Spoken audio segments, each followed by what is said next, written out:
बांझ बनी माँ। दरवाजे पर घंटी की आवाज़ सुनकर जैसे ही सुबह सुबह सूरज ने दरवाज़ा खोला, सामने एक पुराना सा ब्रीफकेस लिए गांव के मास्टर जी और उनकी बीमार पत्नी खड़ी थी। मास्टर जी के चेहरे के हाव भाव से पता लग गया था कि उन्हें सामने देख सूरज को जरा भी खुशी का एहसास न हुआ। जबरदस्ती चेहरे पर मुस्कुराहट लाने की कोशिश करते हुए बोला, अरे सर, आप दोनों बिना कुछ बताए अचानक से चले आए। अंदर आइए। मास्टर साहब ब्रीफकेस उठाए अंदर आते हुए बोले, हाँ बेटा, अचानक से ही आना पड़ा। मास्टरनी साहब बीमार हैं। पिछले कुछ दिनों से तेज फीवर उतर ही नहीं रहा, काफ़ी कमज़ोर भी हो गई हैं। गांव के डॉक्टर ने दिल्ली के हॉस्पिटल में दिखाने की सलाह दी है। अगर तुम आज ऑफिस से छुट्टी लेकर जरा वहाँ नंबर लगाने में मेरी मदद कर सको तो। नहीं नहीं, छुट्टी तो ऑफिस से मिलना असंभव सा है, बात काटते हुए सूरज ने कहा। हालांकि अगले सप्ताह सूरज के ससुराल से सास ससुर और साली आने वाले थे, तो अभी से एक सप्ताह की छुट्टी की सारी तैयारी हो चुकी थी। थोड़ी देर में प्रिया ने भी अनमने ढंग से 2 कप चाय और कुछ बिस्कुट उन दोनों बुजुर्गों के सामने टेबल पर रख दिए। सान्या सोकर उठी तो मास्टर जी को और उनकी पत्नी को देखकर खूब खुशी से चहकते हुए दादू दादी बोलकर उनसे लिपट गई। दरअसल 6 महीने पहले जब सूरज एक सप्ताह के लिए गांव गया था, तो सान्या ज़्यादातर मास्टर जी के घर पर ही खेला करती थी। मास्टर जी निसंतान थे और उनका छोटा सा घर सूरज के गांव के घर के बिल्कुल सटा था। बूढ़े मास्टर साहब खूब सान्या के साथ खेलते और मास्टर की साहब बूढ़ी होने के बावजूद दिन भर कुछ न कुछ बनाकर सान्या को खिलाती रहती। बच्चों के साथ दोनों भी बच्चे बन गए थे। गांव से दिल्ली वापस लौटते वक्त सान्या खूब रोई। उसके अपने दादा दादी तो नहीं थे, मास्टर जी और मास्टरनी जी में ही सान्या दादा दादी देखती थी। जाते वक्त सूरज ने घर का पता देते हुए कहा, कभी दिल्ली आए तो हमारे घर जरूर आए, बहुत अच्छा लगेगा। दोनों बुजुर्गों की आंखों से सान्या को जाते हुए देख आंसू गिर रहे थे और जी भर भर आशीर्वाद दे रहे थे। कुल्ला करने जैसे ही मास्टर जी बेसिन के पास आए, प्रिया की आवाज़ सुनाई दी, क्या ज़रूरत थी तुम्हें इनको अपना पता देने की? दोपहर को मेरी सहेली आती है, उन्हें क्या जवाब दूंगी? और सान्या को अंदर ले जाओ, कहीं बीमार बुढ़िया मास्टरनी की वजह से बीमार न पड़ जाए। सूरज ने कहा, मुझे क्या पता था कि सच में आ जाएंगे।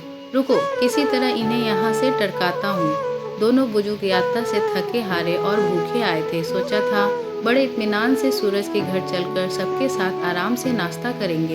इस कारण उन्होंने कुछ खाया पिया नहीं था। आखिर बचपन में कितनी बार सूरज ने भी तो हमारे घर खाना खाया है। उन्होंने जैसे अधिकार से अपनी पसंद के घी वाले आलू के पराठे खिलाते थे। इतना बड़ा आदमी बनने के बाद भी सूरज उन्हें वैसे ही पराठे खिलाएगा। सान्या मम्मी की तेज आवाज़ सुनकर डरते हुए अंदर कमरे में चली गई। थोड़ी देर बाद जैसे ही सूरज हॉल में उनसे मिलने आया तो देखा चाय बिस्कुट वैसे ही पड़े हैं और वो दोनों जा चुके हैं। सान्या की पसंद के अपने हाथों से मास्टर जी ने नमकीन बनाए गांव से लाए हुए थे। एक पुराने पॉलिथीन में नमकीन वहीं टेबल पर दोनों बुजुर्ग छोड़ गए थे। पहली बार दिल्ली आए दोनों बुजुर्ग किसी तरह टैक्सी से हॉस्पिटल पहुंचे और भारी भीड़ के बीच थोड़ा सुस्ताने एक जगह जमीन पर बैठ गए। तभी उनके पास एक काला सा आदमी आया और उनके गांव का नाम बताते हुए पूछा, आप मास्टर जी और मास्टरनी जी हैं ना? मुझे नहीं पहचाना? मैं कालू, आपने मुझे पढ़ाया है। मास्टर जी को याद आया, ये बटेसर हरिजन का लड़का कालू है। बटेसर नाली और मैला साफ करने का काम करता था। कालू को हरिजन होने के कारण स्कूल में आने पर गांव वालों को एतराज़ था, इसलिए मास्टर साहब शाम को 1 घंटे कालू को चुपचाप उसके घर पढ़ा आया करते थे। और इस अस्पताल में चतुर्थ वर्गीय कर्मचारी हूँ। साफ सफाई से लेकर पोस्टमार्टम रूम की सारी जिम्मेदारी मेरी है।